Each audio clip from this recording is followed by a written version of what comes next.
கர்த்தருக்கு ஸ்தோத்திரம். இன்றைய வசனம் எரேமியா 20:11.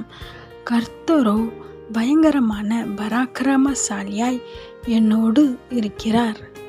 எரேமியா 20:11. கர்த்தரோ பயங்கரமான பராக்கிரமசாலியாய் என்னோடு இருக்கிறார். இங்கே பக்தன் ரொம்ப அழகாக சொல்கிறாரு, கர்த்தர் என் கூட இருக்கிறார், அதுவும் பராக்கிரமசாலியாய். ஆமென்.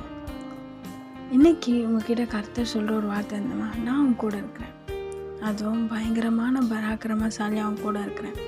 உன்னை மேற்கொள்ளும்படி யார் வந்தாலும் சரி, என்ன நடந்தாலும் சரி, உன்னை எதுவும் மேற்கொள்ளாது. நான் உன் கூட இருந்து எல்லாவற்றைக்கும் விலக்கி உன்னை பாதுகாப்பேன்னு சொல்கிறார்.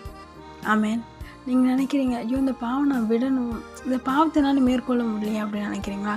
கர்த்தர் இன்றைக்கி உங்கள் கூட இருக்கிறார். அந்த பாவத்தை நீங்கள் மேற்கொள்வீங்க. ஆமென். கண்டிப்பாக அந்த பாவத்தை நீங்கள் மேற்கொண்டு அதில் ஜெயம் காண்பீங்க கர்த்தரோட நாமத்தினால. ஆமென்.